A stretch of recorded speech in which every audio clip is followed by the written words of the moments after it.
I, Samuel Okudzeto Ablakwa, swear by the Almighty God swear by the Almighty God that the evidence I shall give before this committee that the evidence I shall give before this committee touching the matter in issue shall be the truth, the whole truth, and nothing but the truth. but the truth. So help me God. So help me God. Thank you very much. Thank you, Honorable Samuel Okudzeto Ablakwa, son of man, Minister for Foreign Affairs. You were not here when we showed the video. Would you like to watch the video again to identify whether you were here on that fateful day? Well, thank you very much, Mr. Chairman. Mr. Chairman, I was here and I recall exactly what happened. So can you tell this like committee? to proceed without the video. Thank you. Can you tell this committee what really happened on the 30th of January when you were supposed to be vetted? Thank you very much, Chairman. Chairman, before narrating what I witnessed on that day, I would like to read to you two letters I received from the Appointments Committee inviting me to appear before the Appointments Committee. I believe this will establish the basis for me attending upon the committee on that day. My entry into the Appointments Committee room has generated some controversy. I have heard the minority leader and some members of the NPP suggest that I was smuggled in and that I and my guests, including my wife, had no business showing up on that day. Indeed, when I appeared before the Appointments Committee to be vetted, I raised the issue, and the chairman of the committee and the minority leader apologized to me for that press conference and that unfortunate narrative they had put out there, suggesting that I was trying to force myself onto the committee when I had not been invited. So I think that it is absolutely essential that I read these invitation letters, and then I'm willing to also make copies available to your committee so that you can have that in your report. Go ahead and then make copies available to our clerk. Thank you very much, Mr. Chairman. So, Mr. Chairman, this invitation letter is dated the 22nd of January 2025, addressed to the Honorable Samuel Okudzeto Ablakwa, Member of Parliament, Parliament House, Accra, and it reads, Dear Sir, invitation to attend upon the Appointments Committee. The Appointments Committee wishes to extend its warmest congratulations to you on your nomination as Minister-designate for the Ministry of Foreign Affairs. Pursuant to Standing Order 217, I am directed by the Chairman of the Committee to kindly invite you to attend upon the Appointments Committee on the 30th of January 2025 at 12:30 at Committee Rooms 1 and 2 of the Administration Block, Parliament House, Accra. You are kindly requested to submit copies of your curriculum vitae with your signature on each page and tax clearance certificate from the Ghana Revenue Authority to the Secretariat of the Appointments Committee on the second floor, job 600. And it goes on because of time to give the email address of Parliament and all of that. So I just want to, because of time, go quickly to the last two paragraphs. You are further requested to provide the names of 10 guests who will be present to witness your vetting. You may contact the Secretariat of the Committee on 0244. Two numbers are provided because these are open hearings. I don't have the permission of these phone owners to put out their numbers. And then it says that contact these numbers for further clarification. Yours faithfully. And this invitation letter is signed by Mrs. Gifty Jiage Goba, the clerk to the Appointments Committee. Mr. Chairman and respected members of the committee, attached to this invitation letter is this other correspondence I received, which has the heading, 9th Parliament of the Republic of Ghana, coverage of proceedings of the Appointments Committee, schedule for vetting of nominees, Thursday, 30th January 2025. And the names are provided as follows. Nominees: Abdul Rashid Hassan Pelpo, MP, Minister Designate, Ministry of Labor, Jobs and Employment. 8 a.m. is the time provided. Then, Honorable Ibrahim Mutala Mohammed, Minister Designate, Ministry of Environment, Science and Technology. 9 a.m. Samuel Nate George is the third name here. MP, Minister Designate, Ministry of Communications, Digital Technology and Innovations. 10 a.m. The Honorable Kofi Idi Adams, Minister Designate, Ministry of Sports and Recreation. 11 a.m. Then there is lunch break at 12 noon. Then I was to come immediately after the lunch break. It's here. 5th nominee, Honorable Samuel Okudzeto Ablakwa, Minister Designate, Ministry of Foreign Affairs, 12:30. So they were anticipating that they'll have a 30-minute lunch, and then I will be vetted at 12:30. There are 3 other names after me, if you don't mind. The Honorable Joseph Bukari Nikbe, MP, Minister Designate, Ministry of Transport, 1:30 p.m. The Honorable Isifu Seidu, MP, Minister of State, Climate Change and Sustainability, 2:30 p.m. And the final name for that day, the 30th of January, is Mrs. Charity Gardiner, Minister Designate, Ahafu Region, 3:30 p.m. So this was attached. 8 nominees were supposed to appear on that day. So I want to state for the record that I was not smuggled in. I was asked to be present here with my guests for a session at 12:30 p.m. to be vetted. And we waited and waited and waited until I was prompted at about in Tepa for more than 12 years now. And so I have very strong alliances with the good people of Tepa in the Ashanti region. They gladly joined me here, my dear wife, and the members of Oral, the Oral team I'm very proud of. I'm told that the reason why I'm coming under a lot of attacks and tribulation is because of Oral, but I remain proud of the work we are doing at Oral. So the Oral team members were here to support me. So that's really the delegation I composed. And I received prompting from the chief whip that we could now come in at about 8 p.m. So we were expecting that we will be vetted that evening, and that our chiefs and these eminent guests will be apologized to, that you asked us to come at 12:30, is 8 p.m.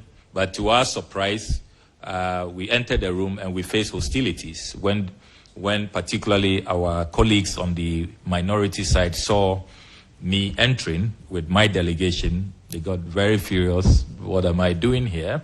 And they said they were not going to vet me. I was really taken aback. I was surprised that, I have your own invitation letter and you are saying that I'm not supposed to be coming in. Meanwhile, it's members of the committee, because we wait in a holding area, and then the chief whip came to beckon that we can now come to be vetted. So when I came in, the Honorable Akando was just about to take his turn. He was about to be sworn in, and I was ushered on the 3rd seat here on my left to wait my turn, so that after Honorable Akando, I will be vetted.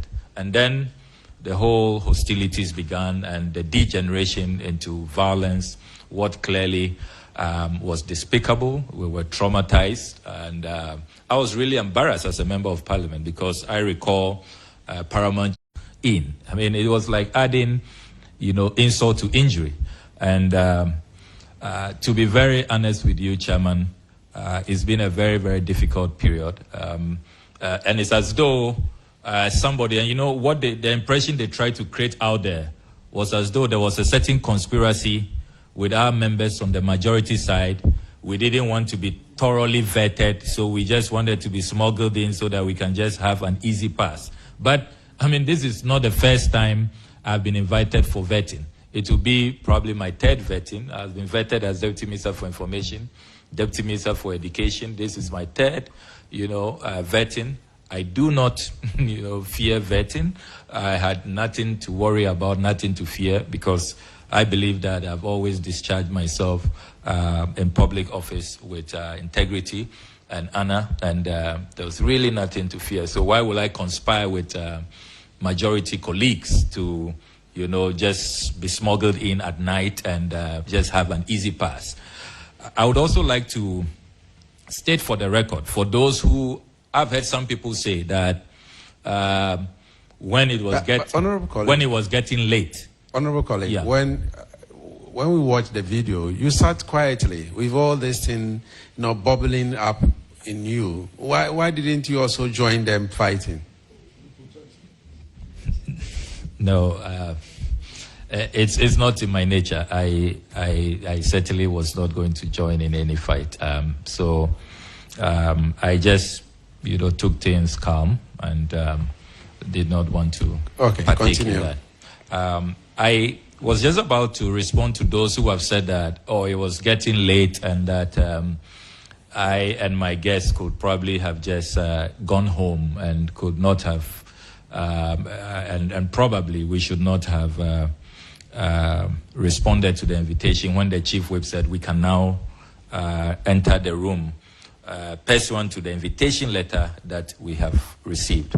And for those who say that, I want to remind them of the enormous powers that committees of parliament have under the Constitution. I want to, with your permission, Mr. Chairman, read Article 103. I could have really been in serious trouble if, following this invitation letter, I decided on my own that because it's probably getting late, I would not enter the room when I have been asked to appear. Article 103(1) of the Constitution provides, Parliament shall appoint standing committees and other committees as may be necessary for the effective discharge of its functions. 6 then says, a committee appointed under this article shall have the powers, rights, and privileges of the High Court or a justice of the High Court at a trial for A, enforcing the attendance of witnesses and examining them on oath, affirmation, or otherwise. B, compelling the production of documents. And C, issuing a commission or request to examine witnesses abroad. So under Article 103 of the Constitution, when a parliamentary committee invites you, it is not a joke. You cannot on your own volition say that you will not attend. They have powers of the High Court. And the Constitution is very clear. There are grave consequences if you do not appear. And Mr. Chairman, our standing orders also, under Standing Order 212, with your permission, Standing Order 212 also provides, quote, a committee shall have powers, rights, and privileges of the court or a justice of the High Court at a trial to A, enforce the attendance of witnesses and examining them on oath, affirmation, or otherwise. So, Mr. Chairman, I respectfully submit that I will have been in very serious trouble if I did not honor the invitation pursuant to Article 1036 and Standing Order 212 of the Standing Orders of Parliament. And that is why I was duty-bound as a law-abiding citizen, as a member of Parliament, to appear before the Appointments Committee, just as I have done. You know, I received your summons yesterday, quite late, but I have put everything aside to be here. I will dare not, disobey the summons, and I will show up because I know the consequences of not appearing when a committee of parliament has invited you. So, Mr. Chairman, I want to state forcefully that I was not smuggled. I had the basis to be here, an invitation letter, and then a schedule of how I will appear in an orderly manner, all signed by the clerk of the appointments committee. And that is why I entered the room on that fateful night of the 30th of January. Thank you very much, Honorable Samuel. Before my colleagues take their turn, can you just summarize what you saw on that day? You give us what really happened on that day, but you did not tell us what you saw in the room. This committee is to investigate what really happened in the room. Thank you for giving us the background. Now, I want to know what you saw in the room on that day. Just a summary because of time. What I saw was a degeneration into violence, destruction of property. As soon as I entered, I was greeted with hostilities. It was clear to me that I was the target. They did not want to have me vetted that day. And why do I say that? If you look at the schedule advertised and published, the media giving copies, you had some of the persons here who were even taken ahead of me. For example, the Honorable Joseph Bukari Nikpe. He was to have come after me on the schedule that the appointments committee published. They did not have any difficulty bringing him ahead of my vetting. Did you find out why that happened? Because we were wondering, if you have this schedule, why should they vary without informing you? Nobody gave me any information. Okay. Even the Honorable Akando, who was about to be sworn in before me, the schedule that I was given, and you heard him confirm that, he was to come the next day. That's Friday, 31st January. But they called him that he could come ahead, and he has just confirmed that. So what he said is really true, because if you look at the schedule, Honorable Akando was to be the nominee number 5 to be vetted the next day, Friday, 31st January 2025. And this was published, widely circulated to the media. And we all saw it. The media carried it. So as to how come, even though they were saying it was late and they were tired, they were happy to vet others who were not even scheduled to be vetted before me. They were very happy to vet Honorable Nikpe, who was, according to their own schedule, to be vetted after me. Honorable Akando, who was to come the next day, they didn't mind at all to put them ahead of me, and they were vetting them. I believe really, and I have sympathies for Honorable Akando. If I had not obeyed the chief whip and entered the room that night, I'm sure he'll have had a smooth vetting, like Honorable Nikpe was. But they felt that once I have entered and I'm in queue, as soon as they finish with Honorable Akando, I would then take my seat. They said they would just disrupt. Well, we cannot conclude on that. No, but I am, Mr. Chairman, the facts are clear that these are people, according to their own published schedule, who were to be vetted before me. They were, after me, pardon me. They were all to be vetted after me. But at the end of the day, what we saw is that they made room to vet them ahead of me. No problem at all. I know that sometimes, I don't know what the exigencies were, if they made special requests.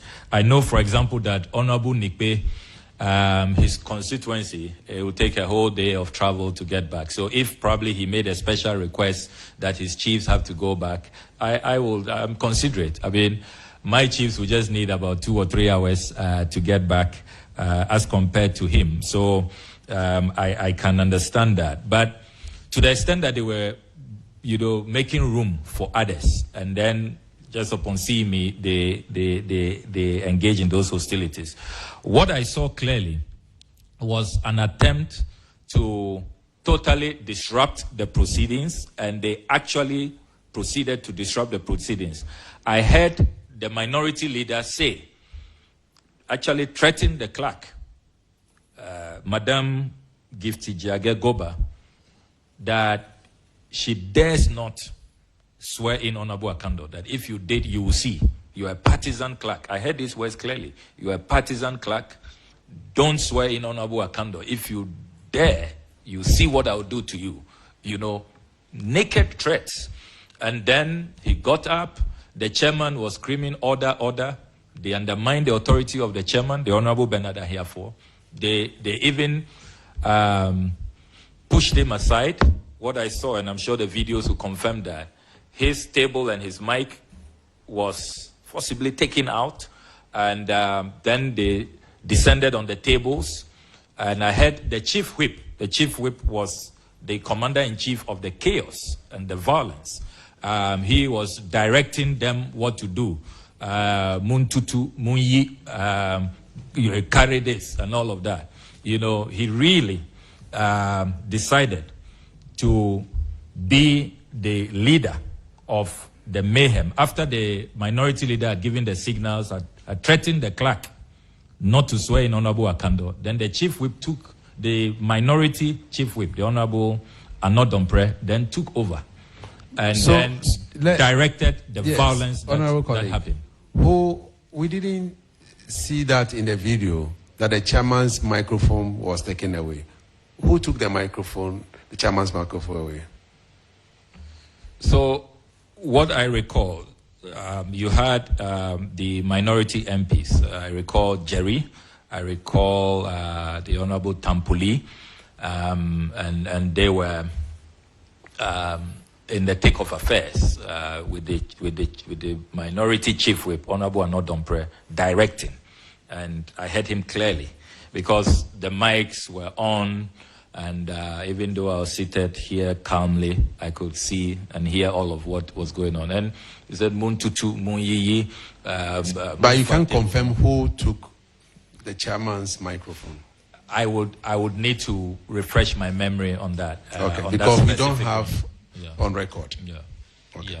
I would like to refresh my memory on that. But I do recall that they took away his microphone, took away his table, the table that you are using now. That's the first table that was attacked, and they removed it, they pushed it, shoved the chairman aside, and they were determined to disrupt the vetting, and they were saying it, that there will be no vetting tonight. They will not continue with the proceedings. And then along the line, they asked the Honorable Jerry, who is the MP for Bawe, I'm told. It's a new MP, so I'm still getting to know him. He then came to stand here and physically tried to stop the clerk from swearing in Honorable Akando, who was just about to be sworn in. I recall he was standing, holding the Bible, waiting to be sworn in. So the minority leader was threatening the clerk, and then Jerry had come to stand by Akando. And then the fight continued here. It led to another brawl on this side. And that's when I noticed that some of the guests, some of the chiefs began to walk out, obviously fearing for their lives, began to work, because it had now moved very closely to where the guests were seated. Thank you very much for the narration. Honorable colleagues, question. Yes, thank you very much. Honorable Minister, this is a simple question, and I want a simple answer. So, you did not participate in the scaffold that went on. Is that right? Yes, please. I didn't participate at all. I sat quietly. And at a point when I noticed that, no, I listened to the Honorable Majority Leader who had come in to calm tempers. He did really exhibit leadership, and I have to commend the Honorable Mahama Yariga. So I listened to his brief media engagement where he said that clearly we can't continue with the vetting. He was going to make arrangements with the speaker to see if probably we can continue the next day at the speaker's conference room. So when it became clear to me that the vetting will not continue following the Honorable Mahama Yariga's presentation, I then quietly left the room. Yes. So, will I be right if I were to suggest to you that you were terribly disappointed on that day as a result of the failure of the committee to vet you? Yes, please. Terribly disappointed and also embarrassed as a member of parliament because the spectacle, I mean, I believe the title honorable is earned. We earn it by our conduct. And what happened that night was really, really disgraceful, really shameful. And the sad part is that it was the same week that this same minority chief whip had brought up a matter on the floor at plenary that he had been called silly by someone and he would not accept it, and Parliament must be shown respect and all of that. The same week, in less, just under 48 hours, this kind of conduct. So I wasn't surprised the next day there was a lot of bashing of Parliament. And unfortunately, when the bashing is going on, all of us are brought into disrepute and become fair targets. And you can't blame the general public. They say, oh, look at them. When you call them silly, they don't want to accept it. But look at their conduct, look at how they are misbehaving, and that probably even silly is mild, So I really was embarrassed. I was not only terribly disappointed, but I was also embarrassed. And I still feel really embarrassed. And I think that we have a lot to do as an institution and as members of parliament to reclaim, our image and restore our honor and dignity before members of the public. It's really, really sad that a few of our colleagues will bring Parliament into such disrepute. It's really, really sad. I don't think that this institution deserves this kind of image. It's horrendous what has happened. Okay, so thank you. That will be all for now. Thank you, Chair. Minister, apart from the fact that if you ask me, the processes, the vetting process on that day, if you ask me, it was poorly managed. Looking at the number of ministers that was scheduled on that very day, would you also agree with me that the number of delegates, people that follow you, ministers for vetting, also put a lot of pressure on nominees? Because judging from what you indicated earlier, the numbers that came from TEPA and from your own region, Volta region, I guess we had a huge delegation. And the cost aspect may not be so easy for nominees to bear. And keeping some of them here more than a day or two, that might also put some pressure on the chairman of the committee to at least increase the number of nominees that's supposed to be vetted in a day. In future, wouldn't we recommend that we reduce the numbers so that it will not emburden most of the appointees? Well, thank you very much. This is a very important question, and I have served on the appointments committee for a considerable number of years. And when I saw the schedule, I could really foresee that there will be difficulties. I was really, you want to vet 8 people in a day, and before this day, the minority leader had gone on Channel 1 TV and had announced to the whole world that there were 2 people they were looking for. And I saw those 2 people on that day, scheduled for that day, the Honorable Sam George and I, and I was wondering, the way he spoke in that interview, it was clear that we will be targeted and we will spend a long time. So if that is the case, why do you put the 2 of us the same day with 6 others? So I sensed that it would be. So I remember telling my chiefs that I'll plead with them. They would have to really prepare to wait for the long haul, that it may get to my turn quite late, because I could really predict that Honorable Sam George will spend a long time, and I may even run into the next day. So I'm surprised that after all they had said publicly before the vetting about how they had targeted 2 of us, they put us in the same group to appear the same day with 6 others. Then on time management, I think that as a house moving forward, and I'm glad that looking at your terms of reference, you are also supposed to make recommendations.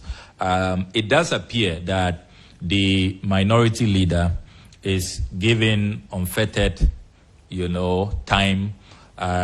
With Honorable Sam George, it appears that he, for more than 3 hours, he was going back and forth, repeating questions, and he just had a field day.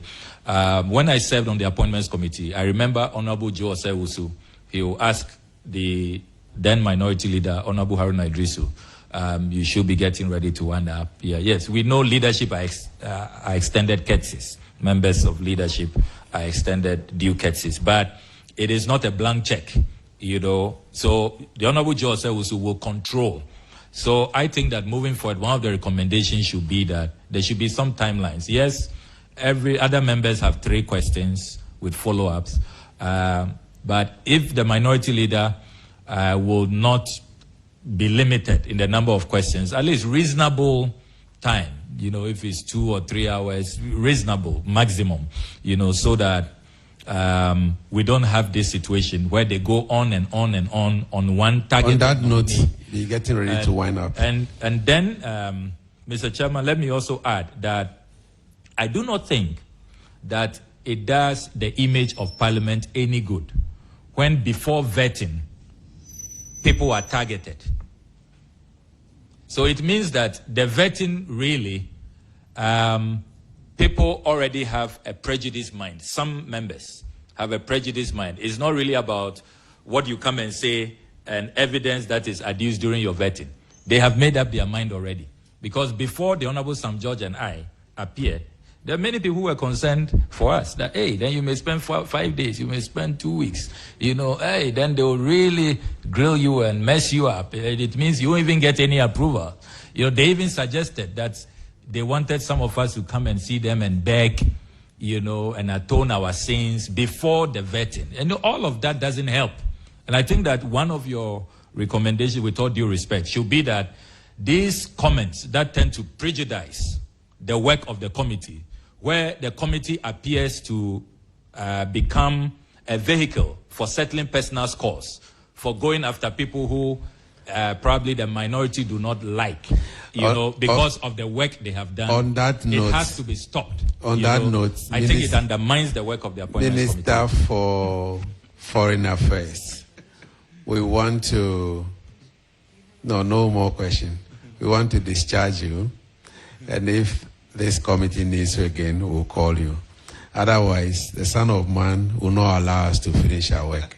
Thank you very much for attending upon this committee. Honorable colleagues. Thank you very much, Chairman. Welcome.